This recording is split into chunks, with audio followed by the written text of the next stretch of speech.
अल्लाह ने महराज भाई को बेटी से नवाजा।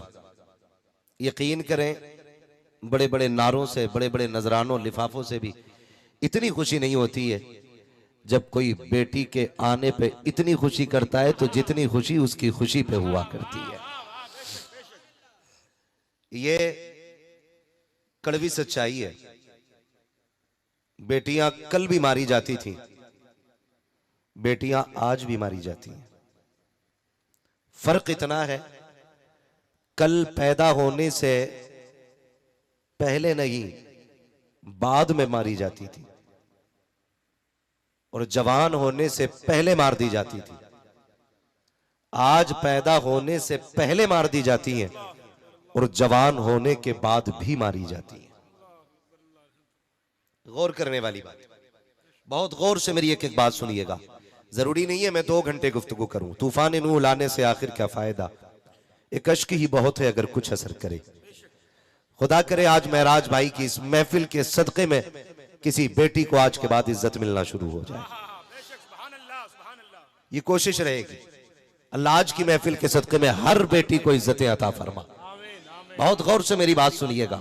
पहले सिर्फ पैदा होने से पहले बेटी मारी जाती थी, आज पैदा होने के बाद कल बेटी मारी जाती थी, आज पैदा होने से पहले भी मारी जाती है और जवान होने के बाद भी बेटी को कत्ल किया जाता है।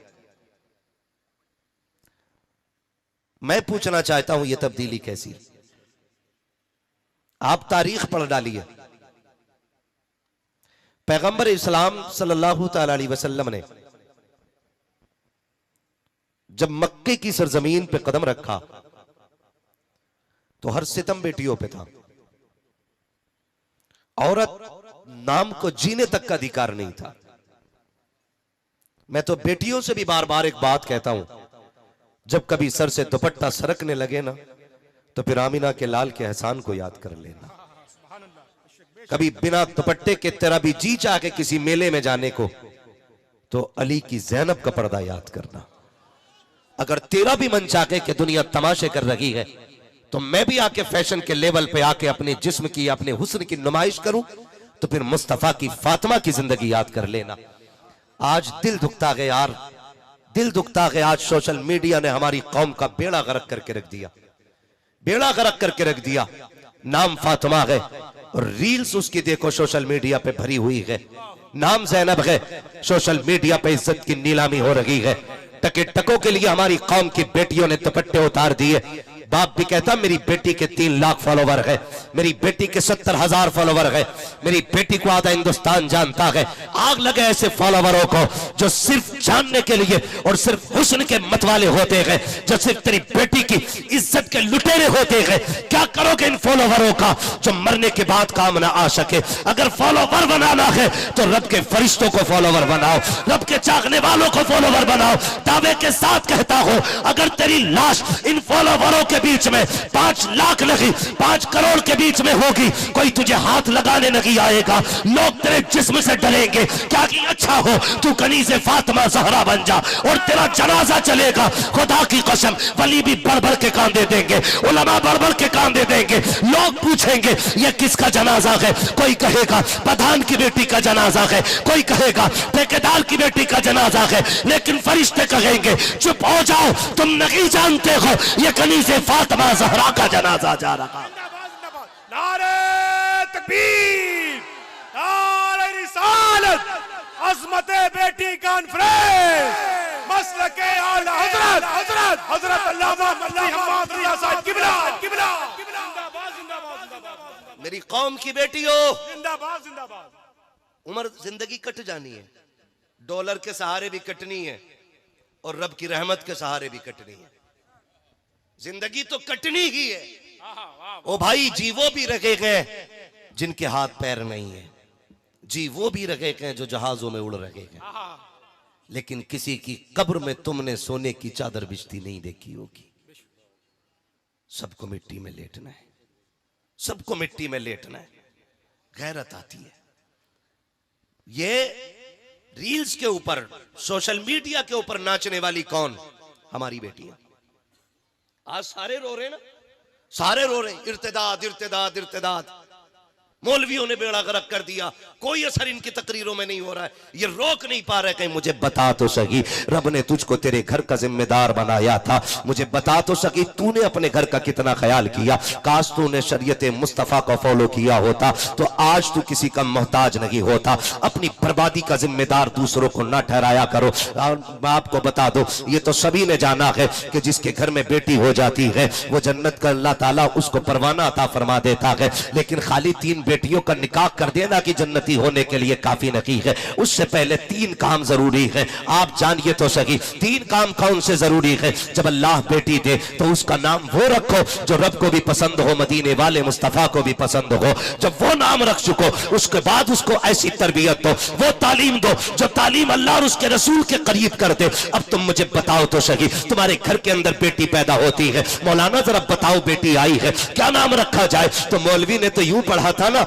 मेरे नबी ने फरमाया जिसने अपनी बेटी की मोहब्बत में, मेरी बेटी की मोहब्बत में अपनी बेटी का नाम फातिमा रखा है, कयामत के दिन मैं उसका भी हाथ पकड़ के जन्नत में दाखिल करूंगा जो मेरी बेटी की मोहब्बत में अपनी बेटी का नाम फातिमा रखेगा। मौलवी ने सर उठाया, कहा जाओ बेटी का नाम फातिमा रख दो। तुमने कह दिया मजा नहीं आया, ये तो ओल्ड हो गया है, कोई नाम नया नाम बताओ। का इससे ज्यादा नया नाम कौन सा होगा, इससे ज्यादा खूबसूरत नाम कोई नहीं। तुम पलट के आए, तुमने बेटी का नाम कहां से लिया? का इसका नाम सारा रखो, इसका नाम सानिया रखो, इसका नाम फला रखो। तुमने एक पुरुषों के नाम उठाए और उठाने के नाम बेटियों के रख दिए। उसके बाद जब नाम की नहुसत आई है और तुम्हारी बेटी बेगैरत होके घर से निकलने लगी है तो तुमने ये कहा बेड़ा मौलवियों ने गलत किया है। नहीं, खुदा की कसम बेड़ा तुमने गलत किया है। अगर तुमने अपनी बेटी का नाम फातिमा रखा होता तो उसकी रग रग में हया होती, एक एक सांस के अंदर उसके अंदर खातून जन्नत की मोहब्बत होती। जिंदाबाद जिंदाबाद जिंदाबाद, सुभान अल्लाह सुभान तुम्हें अल्लाह, पहला नाम रखना था। सुभान अल्लाह सुभान अपनी अल्लाह, बच्चियों का नाम अच्छा रखो। क्या रखोगे पहला नाम? जोर से, जोर से। ये पीछे वाले क्यों नहीं बोल रहे? क्या नाम रखेंगे? ये नाम रखा जाना चाहिए। मुबारकबाद पेश करता हूं महराज भाई को, इन्होंने अपनी बेटी का नाम फातिमा रखा है। वाह सुभान अल्लाह। और हुजूर ने फरमाया अपने बच्चों के अच्छे नाम रखो, क्योंकि नाम का असर जात पे होता है। हाँ, नाम का असर जात पे होता है। तो सबसे पहले तो नाम रखने में गड़बड़ी कर दी, नाम रखने में गड़बड़ी। अगली बात, फिर उनके बाद उनकी तरबियत होनी है। तरबियत कैसी होनी है? हम जो तरबियत देते हैं जरा गौर करें। हमारी तरबियत, अल्लाह माफ करे, बुरा ना मानिएगा, ईद है, त्यौहार है, आज मार्केट में शर्म वाले कपड़े खरीदने चले जाओ ना रेडीमेड, तो एक कपड़ा भी हया वाला मार्केट में नहीं आ रहा है। ये कंडीशन है। और किसी मुसलमान से कहो ना ईद पे यार क्या बेच रहा है, कहता मौलाना तुम्हें क्या मालूम, चल ही यही रहा है। यही कहते हैं ना, यही चल रहा है, अब जो चलेगा वही तो बेचेंगे, इसके अलावा कुछ चल ही नहीं रहा है। आप जरा गौर करें, खरीदने वाला कौन था ईद पे कपड़े? मुसलमान। बोले मुसलमान थे ना। बेचने वाले कौन थे? जोर से, मुसलमान। पहना किस दिन गया वो कपड़ा? और जोर से। ईद क्यों होती है? ईद का मतलब क्या है? क्यों ईद होती है? आप बताएंगे क्यों ये खुशी मनाई जाती है? 30 रोजे हो गए इसलिए, अब रोटी खाने के दिन खुल गए इसलिए। 30वें दिन जो रोजे मुकम्मल होते हैं, चांद नजर आता है, ईद जो मनाई जाती है ना, वो इस चीज की खुशी होती है हमें रब ने इस माह मुकद्दस के सदक़े में माफ कर दिया है। ये मतलब ईद का होता है, हमारे गुनाह माफ हो चुके हैं। और पूछो इन उलमा से, ये आपको बताएंगे ईद के दिन रोजा रखना हराम है। क्या है? हराम है, हराम। रोजा रखना हराम है। किसके लिए रोजा होता है? अल्लाह के लिए ना। किसके लिए रखते हो रोजा यार? अल्लाह के लिए।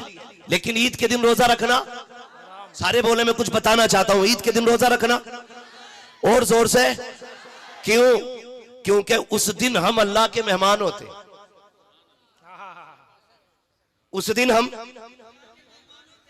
अल्लाह के मेहमान होते हैं, इसलिए हमें रोजा रखना हराम है। उस दिन हम रोजा नहीं रख सकते हैं। आज हम अल्लाह के मेहमान हैं। अब मुझे बताओ तो सही, मैंने आपकी दावत की, आप वैसा चेहरा बना के आते हो जैसा मौलवी को पसंद है। मैं इसलिए तकरीर करने आया क्योंकि मुझे तकरीर के लिए बुलाया गया है। हम जिसके दरवाजे पे जाते हैं बुलावे पे, कोशिश ये रहती है उसको हमसे नाराजगी ना हो। मुझे बताओ तो सही, ईद के दिन हम तो रब के मेहमान थे और खुशियां भी इसलिए मनाई जा रही थी कि ईद का दिन है। आज हम गुनाहों से साफ हो गए हैं, हमारे रब ने हमें माफ कर दिया है। जैसी ईद के दिन सूरज निकला है, हमारी बेटियों ने बेगैरती वाला लिबास पहना, ऐसे कपड़े जिनमें बदन नजर आ रहा था। ईद के नाम पर अय्याशियों के बाजार गर्म किए गए, चौराहों पर बेटियां बेपर्दा घूमने निकल गई। मैं पूछना चाहता हूं, उस वक्त फरिश्ते क्या कहते होंगे जिस दिन तुम्हें ईद की खुशी के अंदर रोजे रखने को हराम किया गया, तुम्हें रब की तरफ से दावत दी गई है। उस दिन हमारी बेटियों ने बेगैरती वाला लिबास पहना और फिर ये लोग कहते हैं क्या हो गया है, रमजान पर इबादत की है, अभी महीना गुजरा है, देखो तो बारिश नहीं हो रही है। बताओ तो सही, अगर अल्लाह को राजी करने की बजाय उसको नाराज करोगे तो बारिश कहां से होगी, रहमत कैसे आएगी? ए मेरी कौम की बेटियों, फैशन में कुछ भी चलता हो, तुम्हें डिजाइन नहीं देखना है। अगर देखना है तो लिबास फातिमा ज़हरा देखना है, मुस्तफा की पसंद देखना है। दुनिया कुछ भी पहने, तुम वो पहनो जिसको खुदा पसंद करे, मुस्तफा पसंद करे। नारे तकबीर, नारे रिसालत, अज़मते बेटी कॉन्फ्रेंस, मसलके आला हजरत हजरत अल्लामा मुफ्ती हम्माद रजा साहिब किबला, उलमाए अहले सुन्नत, फैज़ाने हुजूर खतीबुल इब्राहीम, जिंदाबाद ओ जिंदाबाद। भाई, मेरे कहने से आपकी बेटी नहीं रुकनी है, इन उलमा के कहने से नहीं रुकनी है बेटी। रईसुल अत्किया सरकार सैयद उवैस मुस्तफ़ा वास्ती फरमाते हैं, ये फितना तब बंद होगा जब सीनों में इश्क मुस्तफ़ा की आग लग जाएगी। हाँ, बेशक बेशक बेशक, सुभान अल्लाह। उसके अलावा ये बंद नहीं हो सकता है, उसके अलावा ये बंद नहीं हो सकता। हर सीने में इश्क मुस्तफ़ा की आग लगना जरूरी है। हर बेटी को इश्क मुस्तफ़ा के शमा अपने सीने में रोशन करना पड़ेगी, तब जाके ये इर्तिदाद का सद्देबाब होगा। वरना भी कोई 2-4 दिन पहले की नकाब वाली बच्चियों को मैंने भगवाधारियों के साथ बाइक पे खड़े होकर बात करते देखा। दुख होता है, दुख होता है। ओ भाई, ये नकाब ऐब छुपाने के लिए नहीं था, ये नकाब इज्जतें बचाने के लिए था। इस्तेमाल गलत कर दिया लोगों ने, इस्तेमाल गलत कर दिया। चंद बिगड़ी हुई नकाब पोशों की वजह से शरीफ जादियों का जीना हराम है, शरीफ जादियों का जीना हराम है। ये हमने गलती की है और इसका खमियाजा हम ही को भुगतना पड़ रहा है। लोग क्या कहते हैं, तरबियत में क्या किया? हम तालीम के मुखालिफ नहीं, मैं तो कहता हूं अल्लाह तौफीक देना, ऐसे इदारे कायम करो जहां इंग्लिश पढ़ने वाली भी बेटी हो और पढ़ाने वाली भी बेटी होनी चाहिए।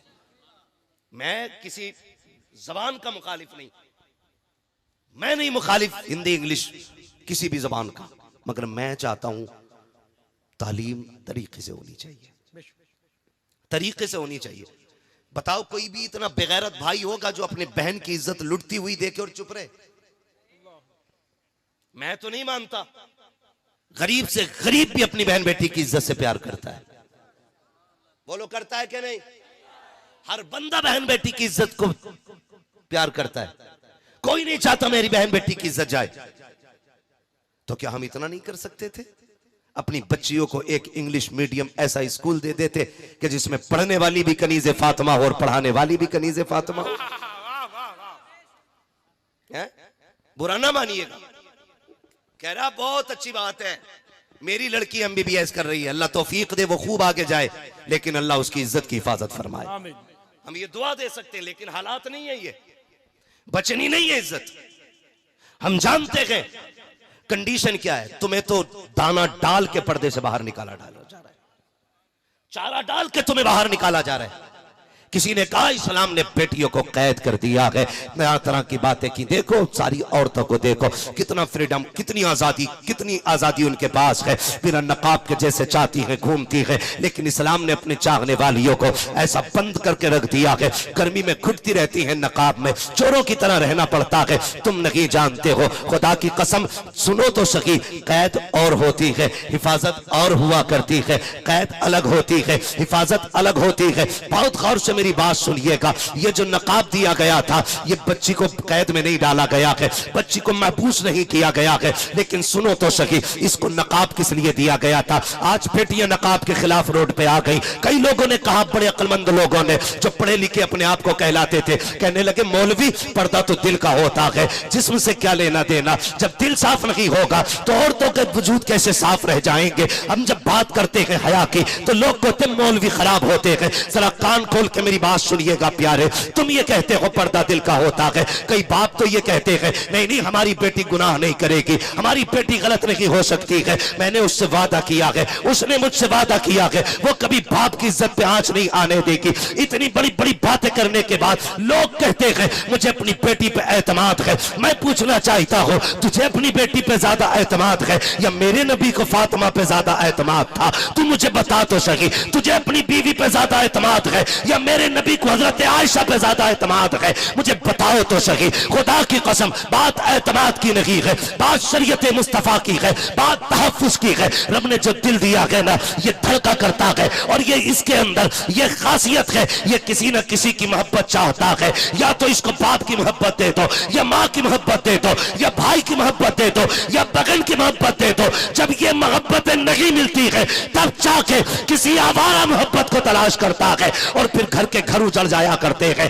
खानदान के खानदान बर्बाद हो जाया करते हैं। ए मेरी कौम के नौजवानों, मैं आपसे इतना कहना चाहता हूं, मेरी बेटियों को जाके बता देना, ये जो नकाब दिया गया था ये तेरे लिए कैद नहीं थी, ये तेरे लिए बंद नहीं था, ये तेरे लिए आजादी थी, तेरे लिए हिफाजत थी। आप कहेंगे कैसे? मुझे बताओ तो सही। एक गिलाफ हमने कुरान पे भी देखा है, एक गिलाफ काबे पे भी देखा है, एक चादर हमने मजार पे भी देखी है। इनका क्या मकसद था? काबे पे क्यों चादर डाली गई? ताकि काबे को कैद किया जाए। मजार पे क्यों चादर डाली गई? ताकि मजार को कैद किया जाए। नहीं, कुरान को क्यों जुस्तान में रखा गया? इसलिए नहीं रखा गया ताकि कुरान को कैद में रखा जाए, बल्कि वजह सिर्फ यह है, काबे पे इसलिए गिलाफ चढ़ाया गया ताकि जमाने को पता चल जाए। और जगहों पे भी अल्लाह की इबादत होती है, लेकिन हर मस्जिद काबे की तरह नहीं हो सकती है, इसलिए गिलाफ डाल करके के मस्जिदों से काबे को मुमताज किया गया। दुनिया में बेशुमार किताबें हैं, लेकिन कुरान पे गिलाफ चढ़ाया गया ताकि जमाने को यह पता चल जाए किताबें तो बेशुमार है लेकिन कुरान जैसी कोई किताब नहीं है। खुदा की कसम, मजार के अलावा सैकड़ों कब्रें होती है, सिर्फ मजार पे चादर इसलिए आती है ताकि जमाने को पता चल जाए कि ये कब्र आम है और जिस पे चादर पड़ी है ये खास कब्र है, ये अल्लाह वाले की कब्र है। इसी तरह जब लाखों बेटियां बेपर्दा निकलती हो, इस्लाम ने नकाब दे दिया और कहा सुन बेटी, जब तू निकलेगी दुनिया कह देगी ये जो गुजर के जा रही है ये आम बेटी नहीं बल्कि मुस्तफा के दीन की शहजादी गुजर के जा रही है। इसलिए तुम्हें नकाब दिया गया, लेकिन हमने इसको भी तमाशा बनाया। और तो नकाब में भी इतने मॉडल आ गए हैं। नकाब होता किस लिए? पर्दा, ताकि किसी की नजर ना पड़े। नकाब इतने डिजाइनदार है कि लोग औरत को देखे न देखे नकाब को देख रहे। ये खत्म करो बीमारियां, थोड़ी देर की वाह वाह से काम नहीं चलेगा, मजबूती से इनका बाइकाट करना पड़ेगा इन चीजों का। फैशनेबल बुर्के खत्म, नकाब वो पहनाओ जिसमें पर्दा होना चाहिए, वही नकाब होना चाहिए जिसमें पर्दा होना चाहिए। हमारी तरबियत देखें, हमारी जो हमने बच्चों को तरबियत दी अपनी, अल्लाह माफ करे, अल्लाह आपको सलामत रखे। मेरे भाई, ये जो दौर है ना, इस दौर में हमें अपने घरों की हिफाजत खुद करनी है, खुद करनी है। हमें खुद से अपनी बच्चियों की हिफाजत करनी है। इनको जो तरबियत देनी है ना, तो तरबियत कनीज़े फातिमा ज़हरा वाली देनी है। कौन सी तरबियत दे रहे हैं हम जानते हैं आप? अल्लाह का शुक्र है हम लोग वो खुशनसीब लोग हैं हजरत के, हमें माओ की गोद में लोरी सुनने का मौका मिल गया है। हाँ, हम वो खुशनसीब लोग हैं जिन्होंने माओ की गोद में लोरियां सुन ली हैं।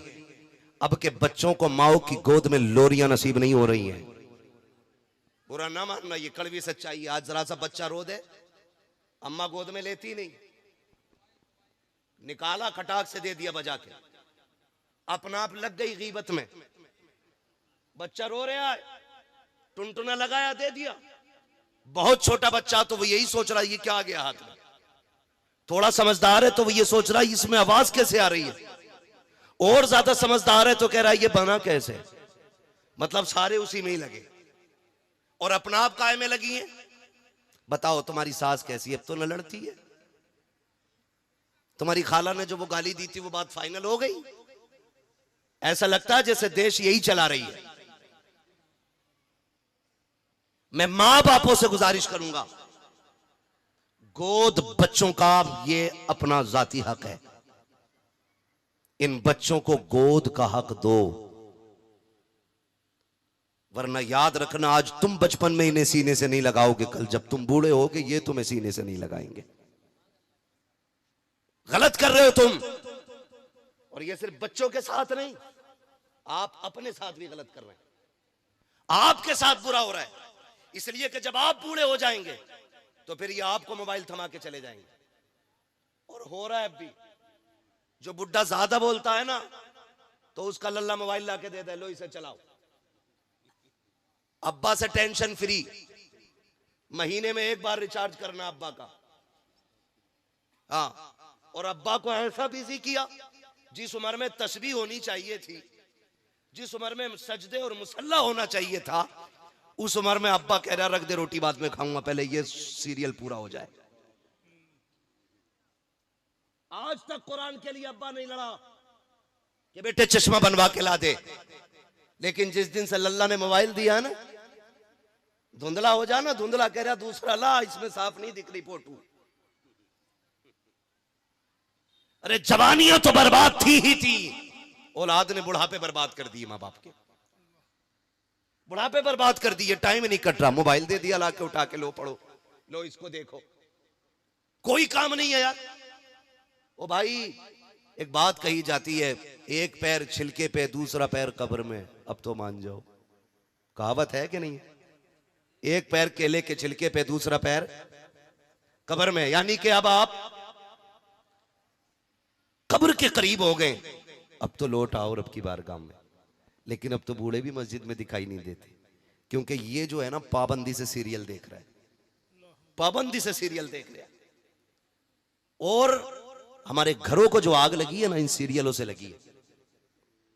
पाकिस्तान का है, पाकिस्तान का सीरियल है, कोई बात ना, उसमें सब जैनब जुबैदा खातून सारी ऐसी नाम है। इस आधा घंटे के सीरियल ने 60 साल में आग लगा दी। हुआ क्या?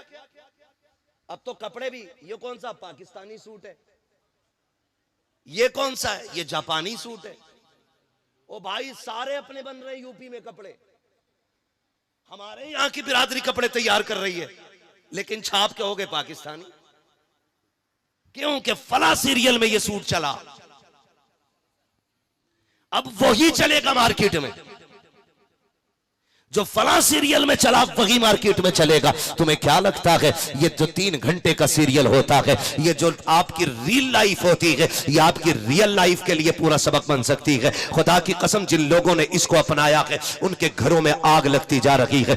लोग बातें करते हैं, नहीं नहीं जी ये तो आम बात हो गई है, दौर के हिसाब से चलना पड़ता है। अब तो देवर भी भाभी की गोद में बैठ सकता है, अब रिश्तों में कोई फासले नहीं रह गए हैं। पूछो जबकि उलमा से, फरमाया गया देवर से ऐसा पर्दा करो जैसे मौत से भागा जाया करता है। आज कितने पर्दे हमारे घरों के अंदर रह गए हैं। जिसको मौत कहा गया है आज वही गोद के अंदर बैठा हुआ है। फिर जब घरों को आग लगती है तो रोते फिर रहे हो। खुदा की कसम, अगर घरों को बचाना है, अपने घर के अंदर ये 1.5 घंटे का सीरियल लगी, बल्कि फातिमा ज़हरा की जिंदगी उठा के ले आओ। खुदा की कसम, तुम्हारी दुनिया भी जन्नत नजर आएगी और कब्र भी जन्नत नजर आएगी।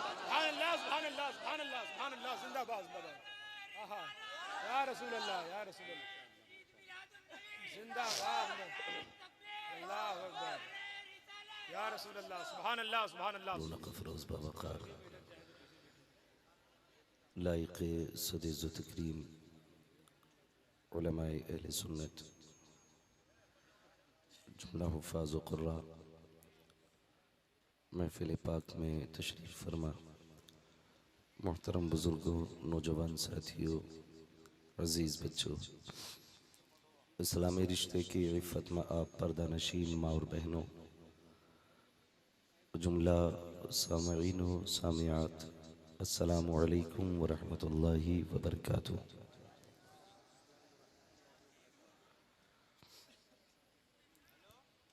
अल्हम्दुलिल्लाह, अल्हम्दुलिल्लाहि रब्बिल आलमीन, वल आक़िबतु लिल मुत्तक़ीन, वस्सलातु वस्सलामु अला रसूलिहिल करीम, अम्मा बअद, फ़अऊज़ु बिल्लाहि मिनश शैतानिर रजीम, बिस्मिल्लाहिर रहमानिर रहीम, व अम्मा बिनिअमति रब्बिका फ़हद्दिस, आमन्तु बिल्लाहि सदक़ल्लाहु मौलानल अज़ीम, व सदक़ रसूलुहुन नबियुल उम्मियुल मुतीउल मुबीनुल मुईनुल करीम, व नहनु अला ज़ालिका लमिनश शाहिदीन वश्शाकिरीन, वल्हम्दुलिल्लाहि रब्बिल आलमीन। या खुदा बहरे जनाब मुस्तफ़ा इमदाद कुन, या रसूल अल्लाह अज़ बहरे खुदा इमदाद कुन, या शहीद करबला, या दाफ़िए करबो बला, गुल रुखा शहज़ादे गुलगुं क़बा इमदाद कुन, गौसे आज़म बमने बेसरो सामा मददे, क़िबले दी मददे, काबे ईमा मददे, बगिरदाबे बला उफ्ताद कश्ती, मदद कुन मदद कुन मदद कुन, या मुईन अद्दीन चिश्ती, क़ादिरी यमनारे, या गौसे आज़म भी ज़नम, दमज़ शेख अहमद रज़ा ख़ां क़ुत्ब आलम भी ज़नम, बलग़ल उला बिकमालिही, कशफ़त दुजा बिजमालिही, हसुनत जमीउ ख़िस्क़ालिही, सल्लु अलैहि व आलिही। करूँ तेरे नाम पे जाँ फ़िदा, मैं बस एक जाँ दो जहाँ फ़िदा, दो जहाँ से भी नहीं जी भरा, करूँ क्या करोड़ों जहाँ नहीं। जिसको अपने नबी से जितनी मोहब्बत का एहसास हो, कोशिश करें उतनी ही आवाज़ के साथ रसूल और आले रसूल की बारगाह में दुरूद व सलाम की डालियाँ निछावर कर लें। पढ़ें बावाज़ बुलंद, अल्लाहुम्मा सल्लि अला सय्यदिना व शफ़ीइना व नबिय्यिना व मौलाना मुहम्मदिन मातिनिल जुदी वल करम व आलिहि व अस्हाबिहि व बारिक व सल्लिम, सलातुम व सलामुन अलैका या रसूलल्लाह सल्लल्लाहु तआला अलैहि वसल्लम। अज़ीज़ान मिल्लत इस्लामिया, शुरू से लेकर अब तक आपने यके बाद दीगरे नात व मनक़बत समात फरमाई और उलमाए अहले सुन्नत के नूरानी बयानात से अपने ज़ाहिर व बातिन को भी मुज़य्यन किया। अभी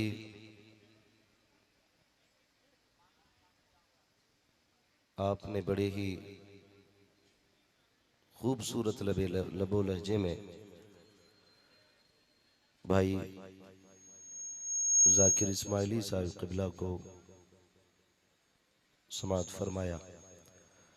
उनसे पहले हज़रत अल्लामा मौलाना कामरान अज़हरी साहिब क़िबला को भी आपने सुना।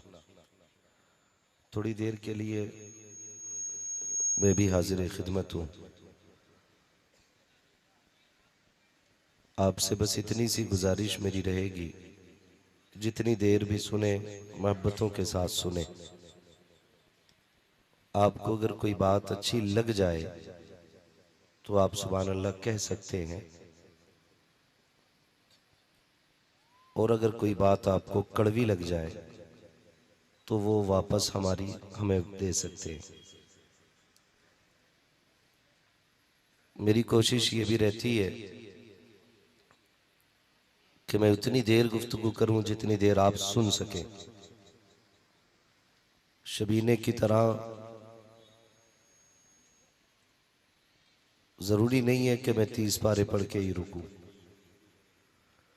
और इंशाअल्लाह मैं इसका भी इंतजार नहीं करूंगा कि हाफिज अरकान साहब या मौलाना कामरान साहब ये कोई इशारा करे कि भाई वक्त हो गया है, ख़त्म कर लिया जाए, इसकी इंशाअल्लाह ज़रूरत नहीं पड़ेगी। आपके चेहरों से पता लग जाएगा कि अब सलाम पढ़ लेना चाहिए। और ये बात मैं अक्सर कहता हूँ, हम पलटते नहीं बेजान किताबों के वर्क, हम वो पढ़ते हैं जो चेहरों पे लिखा होता है। जो आगे बैठे हुए लोग हैं ना, इनकी थोड़ी जिम्मेदारी ज़्यादा होती है। अगर इतने फुर्तीले लोग जंग में आगे खड़े कर दिए जाए ना, तो फिर समझ सकते हैं कि लश्कर का हाल क्या होना है। फरमाया गया जो दुनिया में उलमा के जितने करीब बैठेगा, अल्लाह जन्नत में उसको हुजूर के उतने ही करीब बैठाएगा। आप इन उलमा के इतने करीब बैठे हुए हैं तो खुशनसीबी है आपकी। और ख्याल रखिएगा कि अगर मैं कुर्सी पे बैठा हूं तो इसका मतलब ये नहीं कि मैं बड़ा हूं। जो मिंबर पे बैठे हैं ये छोटे लोग हैं, ऐसा नहीं है। मैं कुर्सी पे इसलिए बैठा हूं ताकि आपसे बात करने में आसानी हो। रह गई ये जो जमात बैठी है कुर्सी से नीचे, तो कोई मेरे दूर से आने को देख करके या मेरा जुब्बा कुब्बा देख करके मेरे कद का अंदाजा न लगाइएगा, वरना यूं समझें ये अलग बात है, खामोश खड़े रहते हैं फिर भी जो लोग बड़े हैं वो बड़े रहते हैं। ऐसे असलाफ से मिलता है हमारा शजरा, जिनके कदमों में कई ताज पड़े रहते हैं। तो ये जो हमारी नूरानी जमात मिंबर शरीफ पर बैठी है, अल्लाह इनके बालों की सफेदी का सदका अता करे और आज की रात की अल्लाह हम सब की हाजिरी कबूल फरमा ले। ये मुबारक जमात तशरीफ फरमाए। मैं तो आपको एक मशवरा दूंगा कि इन उलमाए अहले सुन्नत की कदर किया करो, इनकी इज्जत किया करो और इनसे दुआओं की दरख्वास्त किया करो, इसलिए कि ये वो जमात है, अगर इसमें से एक बंदा हाथ उठा के दुआ कर दे, बाकी आमीन कह दे, तो अल्लाह बिगड़े मुकद्दर सवार देता है। तो अल्लाह हम सबको अपने उलमा की कदर करने की तौफीक अता फरमाए और इनका एहतराम करने की मौला हम सबको तौफीक अता फरमाए। उम्मीद करता हूँ यहाँ जितने लोग बैठे होंगे सारे सुन्नी सही उल अकीदा बैठे होंगे। सारे ही बरेलवी बैठे हैं कि नहीं? जितने बरेलवी हैं बस वही बोले या रसूल अल्लाह। माशाल्लाह इतनी तेज आवाज निकाली है कि एक दो सुले कुल्ली तो भीड़ में ऐसे ही मिल गुल जाएगा, पता ही नहीं चलेगा ना। हाँ, लेकिन मैं थोड़ा सा अलग मिजाज रखता हूं। मैं नहीं कहूंगा भाग जाए उठ करके यहां से, मैं तो कहता हूं जिस फिरके का बंदा वो बैठना चाहे आके बैठे और बाद में बरेली वाले को गाली देना। पहले ये देखो बरेली वाले के नौकर क्या बातें किया करते हैं जलसे में। वो फरमाया करते थे खतीब मशरिक, गैरों से कहा तुमने, गैरों से सुना तुमने, कुछ हमसे कहा होता कुछ हमसे सुना होता। हाँ, तो मैं उठा के भगाने का कायल नहीं हूं, अलबत्ता मुसाफे भी मैं नहीं करता हूं, दुआ सलाम भी मेरा उनसे नहीं है जिनका रिश्ता हुजूर से पक्का नहीं है। ये सीधी सच्ची बात है।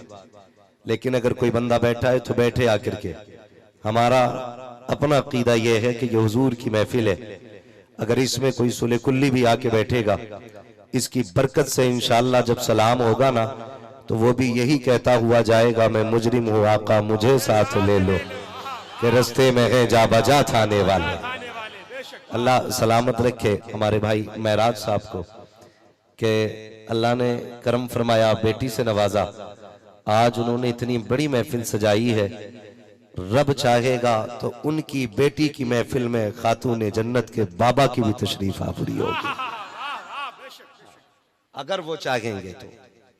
और कभी कभी मिंबर से कहा जाता है, हम ही लोग कह देते हैं, वो आएंगे मदीने से तू घर से चल के आ, है ना, तो हम हुक्म नहीं लगा सकते। हुजूर आका हैं, मालिक हैं, मुख्तार हैं, मर्जी है उनकी, वो चाहे तो आ सकते हैं और अगर ना चाहें तो लेटे लेटे अपने मजार से यहाँ बैठने वाले एक एक बंदे को मुलायजा फरमा सकते हैं। ठीक है जी, सबका अकीदा है ना कि हुजूर देख रहे, बोलो है कि नहीं सबका अकीदा?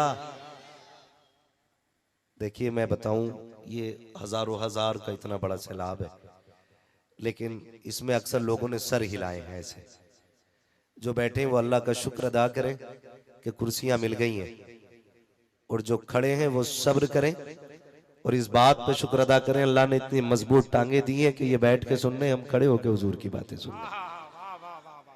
दिल थोड़ा कोई ना करे, जो बैठे ना तो वो थोड़ा सा ड्यूटी अपनी मजबूती से निभाए।